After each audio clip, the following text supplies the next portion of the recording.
है। अब जम्मू कश्मीर का हर फर्द ज़िहस इंसान ये कहता है कि डेलीवेजरों के साथ इंसाफ करना चाहिए। नौकरियों से निकाला गया, कहा गया कि ये एंटी नेशनल है। ठीक है, उन्होंने माना, लेकिन उसमें एक मैं पहले भी कह चुका हूँ कि हर कोई मुल्क आईन और कानून से चलता है। आदाब, आप देख रहे हैं आवाज द वॉइस और मैं हूं आपके साथ यास्मीन खान। एक मुल्क में जब भी तरक्की होती है तो उस मुल्क को चलाने वाले जो लोग हैं अक्सर उनको क्रेडिट दिया जाता है उनकी पॉलिसीज के लिए, लेकिन जो लोग उस तरक्की का हिस्सा होते हैं वो होते हैं डिफरेंट डिपार्टमेंट के एम्प्लॉयज, जिन पे काफ़ी कम ध्यान दिया जाता है। और आज हम उन इश्यूज़ पे बात करेंगे जो एम्प्लॉयज से रिलेटेड है। और आज मेरे साथ खुद एक एक्सपर्ट बैठे हैं जिनका नाम है Ejaz Khan, and currently he is working as chairman of employees joint consultative committee. Thank you so much Ejaz साहब हमें वक्त देने के लिए। सबसे पहले आपका ब्रीफ इंट्रोडक्शन उन लोगों के लिए जो आपको नहीं जानते हैं। सबसे पहले मैं आपके सभी देखने वालों को प्यार भरा सलाम। मैं Ejaz Khan, food supplies employees association Jammu Kashmir का प्रेसिडेंट, और जो जम्मू कश्मीर की अम्ब्रेला ऑर्गेनाइजेशन है मुलाजमीन की employee joint consultative committee Jammu Kashmir, उसका मैं चेयरमैन हूँ।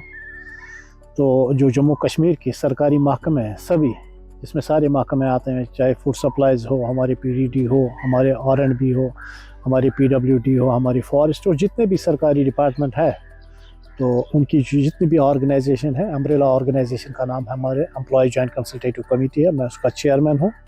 लखनपुर से लेके बराबर टंगडार सीमारी तक जितने भी मुलाजमिन हैं मैं उनके खदमतगुजार हूँ। बिल्कुल। तो अभी हम बात करेंगे जम्मू कश्मीर में। अब चूंकि डेवलपमेंट वर्ड बहुत ज़्यादा सुनने को मिल रहा है, तो कोई भी जगह डेवलप हो रही है, कोई भी प्रोजेक्ट बन रहा है, तो अक्सर जिन्होंने, मुझे लगता है, वो फाउंडेशन स्टोन रखा होता है उनको क्रेडिट दिया जाता है क्योंकि प्रोजेक्ट उन्होंने लाया। लेकिन जो लोग उसमें इन्वॉल्व होते हैं या अभी जो डेवलपमेंट का एजेंडा है, वो लोग जो एम्प्लॉयज़ इसका हिस्सा है, उनकी सूरत हाल के बारे में बताएं और क्या लगता है उनको क्रेडिट दिया जाता है उनके काम के लिए। देखिए, आपको पता है कि जो पावर कॉरिडोर्स में हमारे ऊंचे ओहदे पे लोग बैठते हैं, जो पॉलिसी साज होते हैं, जो पॉलिसियाँ बनाते हैं, और सेक्रेटरीट में पॉलिसियाँ बनाते हैं, तो ज़मीनी सतह पे उसका जो इम्प्लीमेंट होता है वो नॉन गैजेटेड कॉर्डर को ही करना होता है। अक्सर बेशतर उसमें जितनी भी तरक्की, मेरा अपना मानना है कि जम्मू कश्मीर में जितनी भी तरक्की हुई या हम अपने पूरी कंट्री में देखेंगे, उसमें सरकारी कर्मचारियों का बहुत अहम रोल होता है, क्योंकि ज़मीनी सतह पे उन्हीं को वो अमलाना होता है। हकीकत में सेक्रेटरीट में बड़े बड़े बाबू बैठते हैं, वो प्लानिंग बनाते हैं, सरकारी प्लानिंग बनाते हैं, लेकिन इम्प्लीमेंट कराना लाजमीन का काम है। और जब हम देखते हैं कि ये सही ढंग से, आप देखिए बड़े बड़े प्रोजेक्ट यहाँ चल रहे हैं, यहाँ सड़कें बन रहे हैं, पावर प्रोजेक्ट्स बन रहे हैं, बड़े बड़े इमारतें बन रही हैं, बहुत सारी चीज़ें बन रही हैं, तो उस पर अहम रोल मुलाजमीन का ही अक्सर बेशतर रहता है। तो अभी बहुत टाइम से हम देख रहे हैं SRO का जो ये इशू है, जो एम्प्लॉयज़ इसमें है, वो काफ़ी चल रहा है। अब चूंकि LG एडमिनिस्ट्रेशन थी, उनके पास भी वो एम्प्लॉयज़ गए। अभी उमर अब्दुल्ला की सरकार बनी, तब भी वो लोग डिफरेंट सोशल मीडिया प्लेटफॉर्म्स पे अपनी राय रख रहे हैं। तो इस मुद्दे के बारे में बताएं, क्या ये इशू आपके नोटिस में आया? जैसा कि हम सब जानते हैं कि हम एक ऐसे देश में रहते हैं जो आईन और कानून से चलता है। यहाँ हमारे जिन्होंने हमारा ये आईन और कानून बनाया, डॉक्टर भीमराव अम्बेडकर जी या उसके जितने भी साथी थे, उनने हर किसी को अपने हुकूक रखे हैं। अगर हम सरकारी कर्मचारी हैं जितने भी हैं, तो हमारे हुकूक भी है, हमें काम भी करना होता है और हमारे मसाइल जो है वो हल भी कराने होते हैं। हमारे, आपको पता है कि जम्मू कश्मीर वाहिद वो यहाँ बड़ी बड़ी इंडस्ट्री नहीं है, प्राइवेट सेक्टर का कोई ज़्यादा नाम निशान नहीं है। यहाँ हर कोई गवर्नमेंट सेक्टर में ही है, जिसको भी आप कहेंगे मैं रोज़गार कमाता हूँ, तो अक्सर बेशतर वो मुलाजिम ही होता है। तो मेरा मानना ये है कि जम्मू कश्मीर के मुलाजमीन ने ईमानदारी से काम किया, जितनी भी तरक्की हुई मुलाजमीन से भी।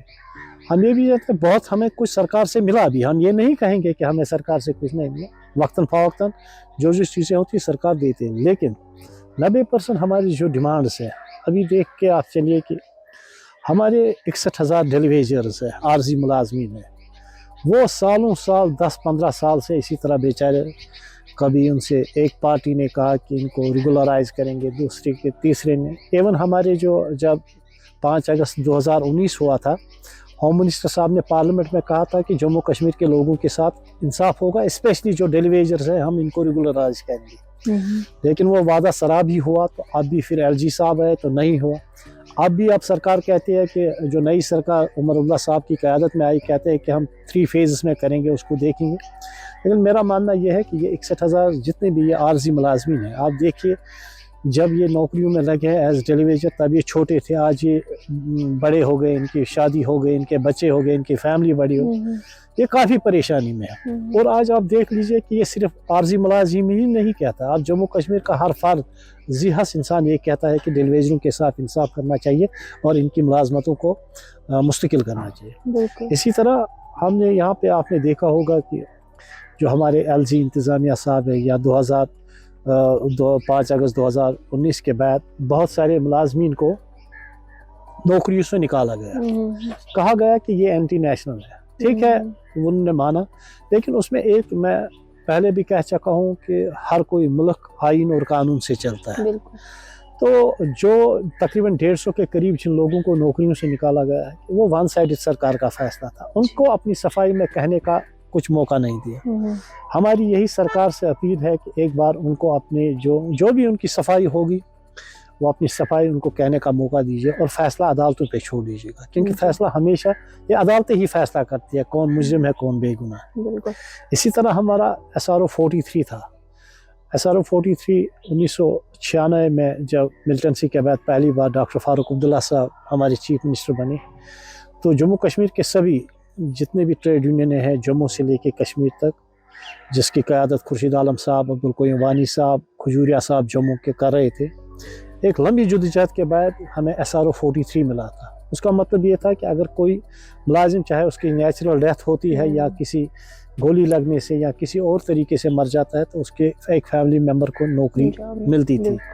لیکن افسوس کا مقام یہ ہے کہ اس میں بھی امپلیمنٹ کیا گیا, اس میں بھی بہت ساری ایسی چیزوں کو ڈالا گیا ہے کہ اب وہ ناممکن جیسا بن گیا. تو ہمارا یہ ہے کہ جلد سے جلد اس کو پھر اپنی اسی حیت میں واپس لینا ہوگا. دوسرا, آپ کو پتہ ہے کہ ملازمین GP فنڈ اپنی تنخواہ سے کاٹتے ہیں, یہ ملازمین کا اپنا پیسہ ہوتا ہے. لیکن افسوس کا مقام ہے کہ ہمارا پیسہ ہمیں وقت پہ نہیں ملتا ہے. لوگ بیمار ہوتے ہیں, ان کے بچوں کی شادیاں ہوتی ہیں یا نئے گھر بنانے ہوتے ہیں بہت سارے, کیونکہ اپنا پیسہ ہے, جب انسان جی کرے تو نکال سکتا ہے. 5-6 مہینے لگ جاتے ہیں اس کو بھی, اور لمبی لمبی لائنوں میں آپ پیسہ لیں. میں سرکار سے یہی کہوں گا, جو نئی سرکار بنی ہے عمر عبداللہ صاحب سے میری یہی گزارش ہے, سب سے پہلے ان کو یہ دیکھنا چاہیے کہ یہ پیسہ گیا کہاں. اگر ہمارا پیسہ ہے, ہم کاٹتے ہیں تنخواہ, تو یہ جاتا کہاں ہے, ہمیں وقت کے پر کیوں نہیں ملتا ہے. اسی طرح جو ہمارے ریٹائر ملازم ہوتے ہیں سروس سے 40 سال 35 سال جو سرکاری خدمت میں وہ دیتے ہیں, لوگوں کی خدمت کرتے ہیں. نیچرل ہی جب انسان ایک ریٹائر ہوتا ہے نوکری, تو میں مانتا ہوں کہ ہاف ڈیتھ ہوتی ہے بیچارے کی. جب لاکھ سیلری ہوتی ہے پھر اس کو 50,000 پہ ہی گزارا کرنا چاہیے تھا, اور بچے بھی بڑے ہوئے ہوتے ہیں, جوان ہوئے ہوتے ہیں, ان کی شادیاں ہوتی ہیں, یا خود بھی بیماریوں میں مبتلا, جتنی ایج ہوتی ہے اسی حساب سے مشکلات بھی آتی ہے. تو ان کو بھی 4-4 5-5 منٹ کے مہینے کے بعد ان کے جو بھی واجبات ہیں وہ نہیں مل رہے. تو اوورآل بہت سارے معاملات ہیں, سرکار کو چاہیے کہ ٹاپ پریارٹی پہ ان کو حل کرنا چاہیے. میرا ماننا یہ ہے کہ ہم ورک کلچر پہ کسی بھی طرح سے کوئی سمجھوتا نہیں کرتے ہیں. دوسرا, کرپشن جو کرے گا ہم اس کو نہ اپنے صفوں میں رکھتے ہیں, نہ ہم اس کی سفارش کرتے ہیں. میرا یہی ہے کہ جو کوئی بھی کرپشن کیس میں ملوث ہو اس کو تتکال نوکری سے نکالنا چاہیے. لیکن مسئلہ یہ ہے کہ یہ گھاس صرف نان گیزٹڈ کاڈر پہ ہی نہیں بیچنی, اس میں بڑے بڑے لوگ بھی آنے چاہیے. کیونکہ آپ دیکھیے کہ ہم سب جانتے ہیں کہ کرپشن اسی محکمے میں زیادہ ہوتی ہے جس کا سربراہ کرپٹ ہو. تو یہ ممکن ہی نہیں ہے کسی محکمے کا کوئی سربراہ زبردست آنےسٹ ہو پھر اس محکمے میں کرو. تو یہ اس طرح نہیں ہونا چاہیے کہ صرف نان گیزٹڈ پہ ہی گاج گرنی چاہیے, کسی نے 5,000 پکڑے, کسی نے 2,000 پکڑے. لیکن دیکھنا چاہیے کہ بڑے بڑے لوگ ہیں, ان پہ بھی نظر رکھنی چاہیے سرکار, تو پھر معاشرہ ٹھیک ہو جائے گا. ہمارا معاشرہ اسی لیے بگڑ گیا ہے کہ جب آپ یہاں غلط ہو کسی کو, یا معاشرے میں غلط طریقے سے پیسہ آتا ہے تو معاشرہ تباہ ہوتا ہے. صحیح بات ہے. ابھی جب کووڈ ہوا تھا تو آشا ورکرز ہم نے دیکھا ڈے ان ڈے آؤٹ کام کر رہے تھے. انفیکٹ سب سے پہلے وہی لوگ گھروں سے نکلے اور لوگوں میں اویئرنیس یہ کی, یا ویکسین وغیرہ کا جتنا بھی اویئرنیس ایشوز یا پروگرامس وہ سارے انہوں نے کیے. تو وہ مہینے کی ان کی سیلری 2,000-2,500 اس سے زیادہ ہوتی نہیں ہے. کنٹینیوسلی پروٹیسٹ کرتے آئے ہیں, تو کیوں یہ ایشو سیٹل نہیں ہو پا رہا ہے, کہاں پہ لوپ ہول ہے؟ دیکھیے کیا بات ہے کہ آپ نے بہت اچھے مسئلے کو چھیڑا ہے. آپ دیکھیے صرف کووڈ کا ہی مسئلہ نہیں تھا, जब 2005 में नॉर्थ कश्मीर को हिट किया था जलजले ने, बिल्कुल, बहुत सारे लोग मर गए थे, बहुत सारी प्रॉपर्टी को डैमेज हुआ था। उसमें भी यही मुलाजिम काम आया, सब लोग भाग गए। मुलाजिम जो था, चाहे आशा वर्कर थी, चाहे वो फूड सप्लाईज का मुलाजिम था, चाहे वो पटवारी था, जो भी था सरकारी मुलाजिम था, वो ऑन टू था, लाइन में था लोगों की खिदमत में, उसने अपने घर बार छोड़े। इसी तरह आपने देखा कि 2014 में सैलाब आया, ज़बरदस्त सैलाब, जब पूरी वादी सैलाब में लोग घरों में मर रहे थे, लेकिन मुलाजमीन को घरों से निकाला गया, आशा वर्कर निकल गई लोगों की खिदमत के लिए, सरकारी काम अंजाम देने के लिए। इसी तरह कोविड में देखा, बहुत सारे हमारे दोस्त, हमारे मुलाजमीन, मैं मानता हूँ वो शहीद हुए कोविड के दौरान लोगों की खिदमत करते करते। लेकिन ये जो हमारी आशा वर्कर्स हैं या आंगनवाड़ी वर्कर्स हैं, ये हेल्पर्स हैं, इनके साथ हमेशा नाइंसाफ़ी होती है। अब हाल ही में हमारे जो गुजरात एक स्टेट है और दूसरा ये हमारा राजस्थान एक स्टेट है, राजस्थान के हाई कोर्ट ने एक ऑर्डर लिखा था चीफ मिनिस्टर को कि आप इनकी भी सर्विस को मुस्तकिल बनाइए। मैं सरकार से जम्मू कश्मीर, चूँकि वो टैक्स बहुत वसूल होता है उन स्टेटों में, हमारा उतना टैक्स नहीं आता है, तो मेरा कम से कम ये हमारी जो जम्मू कश्मीर की सरकार है, मेरा इनसे यही मुतालबा है कि इनका जो भी है, इनकी सैलरी में ज़्यादा से ज़्यादा इजाफा किया जाए। तकरीबन 20,000 के करीब इनकी सैलरी होनी चाहिए, या आंगन हेल्पर है उसकी 10,000 की होनी चाहिए। इसी तरह जो आशा वर्कर्स ये बहुत काम करते हैं, सबसे ज़्यादा अगर देखेंगे यही डिलीवरी, आंगनवाड़ी वर्कर, आशा वर्कर, हेल्पर्स या फूड सप्लाईज के मजदूर, या फिर यही बेचारे ज़्यादा काम, लेकिन इन्हीं के साथ नाइंसाफ़ी है।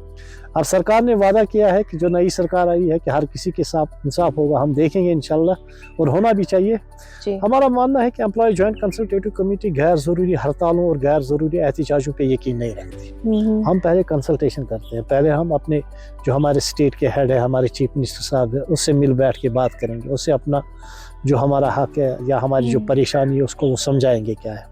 हमें भी पता है कि हमारे चीफ मिनिस्टर के साहब के पास कोई अलादीन का चिराग नहीं है, एक ही दिन में ये मसले हल नहीं होंगे, लेकिन कम से कम जो मसले जिन पे सरकारी खर्चा नहीं आएगा, जैसा कि SRO 43 है, अगर सरकार इसको करती है तो सरकारी खजाने पे कोई बोझ नहीं पड़ता है। इसी तरह अगर हफ्ता 5 दिन का होता है, उसमें सभी कोई पैसा, ऐसी चीज़ें जिसमें ज़्यादा पैसे का खर्चा ना हो, तो उस चीज़ को प्रायोरिटी पे करे। बाकी सबसे बिग इशू यही है कि हमारे आर्जी मुलाजमिन है, सरकार को चाहिए कि इंसानी मसला बन गया है, इसको भी सरकार को सॉल्व करना चाहिए। जी बिल्कुल। तो अभी करंटली कौन से ऐसे इश्यूज है जिनको लेके आप प्लान कर रहे हैं कि आप नई सरकार के पास जाएंगे और उन इश्यूज को रेज करेंगे? इंशाअल्लाह हमारा जो एम्प्लॉय जॉइंट कंसल्टेटिव कमेटी है, हमने इससे पहले भी, इलेक्शन से पहले भी LG साहब को भी एक मेमोरेंडम भेजा था, उसमें भी यही मसले थे। अब जो ये नई सरकार बनी है, उमर अब्दुल्ला वाली सरकार, तो इसमें भी हमने इंशाल्लाह चंद दिनों में हमने उससे टाइम लिया है, उनसे मिलेंगे और बहुत सारे इश्यूज हमारे हैं उन पे हम बात करेंगे, उनसे भी बहुत कुछ, वो भी हमको बहुत कुछ नसीहत करेंगे, हम सुनेंगे, हम भी अपना दुखड़ा उनको सुनाएंगे, हमारी परेशानी क्या है। तो मुझे उम्मीद यही है कि इंशाल्लाह सरकार इस मसले को हल करेगी, उम्मीद है मुझे, क्योंकि ये अवामी सरकार है, इसलिए भारी मैंडेट उमर साहब को मिला कि इसने बहुत सारे वादे किए हैं लोगों से। उन वादों में उनने ये भी कहा है कि हम ओल्ड पेंशन स्कीम को लागू करेंगे, या SRO 43 का, या जितने डेली वेजेस का मसला, तो उम्मीद है कि जो वादे उनने किए हैं कि वो वादे वो पूरे करें। जी बिल्कुल, आई थिंक बहुत ही इम्पोर्टेंट डिस्कशन था, आपने अपना वक्त दिया, शुक्रिया बहुत बहुत। आपका भी बहुत बहुत शुक्रिया।